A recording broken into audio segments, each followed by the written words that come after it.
terakhir saya ingin menyinggung sebentar ini. Ini lagu yang populer sekali, dikenal di mana-mana. Tombo Ati.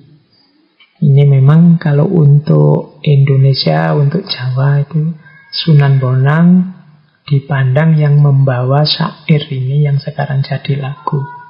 Meskipun sebenarnya 5 hal yang disebut Tombo Ati itu sudah pernah dibahas oleh beberapa ulama. Misalnya yang terkenal sebenarnya syair ini berasal dari ulama yang bernama Syekh Ibrahim bin Ahmad, atau yang dikenal dengan nama Abu Ishaq Al-Khawas, ulama dari abad ketiga Hijriyah.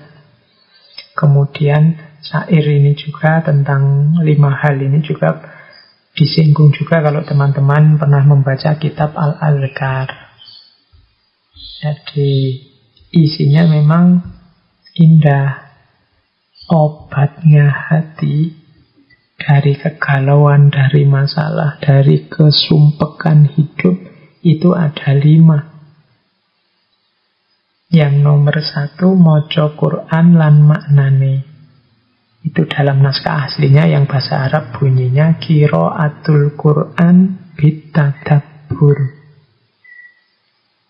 Kenapa harus bitadabbur? Karena dengan merenungi maknanya akan aja banyak solusi kita dapatkan menghadapi problem-problem hidup kita. Insya Allah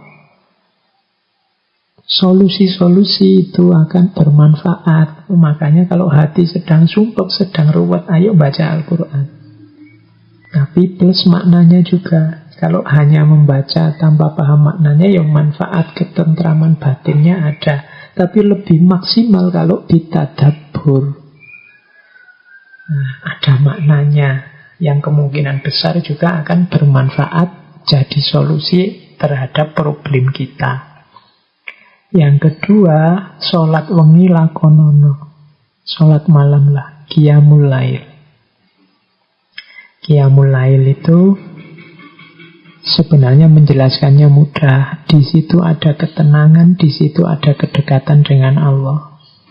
Ketenangan dan kedekatan ini penting saat kita menghadapi masalah. Yang ketiga, wong kang soleh kumpulono, mujalasatus sholihin. Kita ini lemah, kita ini banyak kekurangan, tapi kalau kumpul dengan orang-orang soleh, insya Allah kita juga ketularan cahaya dari mereka. Kita sedikit-sedikit akan mendapat percikan cahaya dari mereka yang menerangi hati kita yang sedang galau, sedang gelap. Kadang-kadang kan kalau kita jejer ulama tertentu, jejer para solihin tertentu, ndak ngomong cuma jejer saja, kadang lihat fotonya saja, batin kita ikut tentram. Itu gunanya mujalasatus sholihin. Yang keempat, weteng engkang luwe. Perut yang jangan kekenyangan, kalau bisa lapar. Kholaul badan. Orang yang kekenyangan itu biasanya susah untuk berpikir aktif. Kadang-kadang kita itu kalau habis buka puasa kebanyakan makan, tarawih itu kan ngantuk. Tapi paginya enggak. Waktu kita puasa enggak terlalu ngantuk. Jadi perut jangan terlalu penuh itu penting. Demi apa? Aktivitas, kreativitas. Sekaligus tirakat. Ini gandeng dengan yang terakhir. Zikir wengi ingkang suwe. At-tadurru indas sahur. Di sepertiga malam yang terakhir kita bermunajat mendekat ke Allah. Jadi 5 hal ini akan sangat membantu kita saat kita punya masalah, ada kegalauan-kegalauan dalam hidup kita. Termasuk hari ini nih kan kita sedang ada ujian berat dari Allah yang namanya pandemi COVID. Ayo kita hidupkan lagi 5 tips ini. Kita perbanyak ngaji sambil merenungi maknanya. Jangan lupa sholat malam. Berdekat-dekatlah dengan orang-orang yang soleh. Kemudian perbanyak puasa, kosongkan perut. Dan yang terakhir, selalu ingat Allah, khususnya di sepertiga malam terakhir. At-tadorru indas sahur.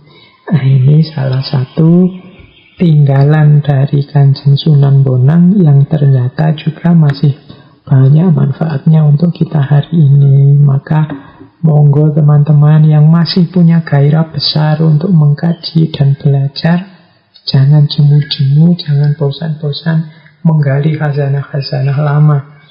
Dari situ kadang-kadang kita ketemu mutiara-mutiara terpendam yang tidak terduga-duga.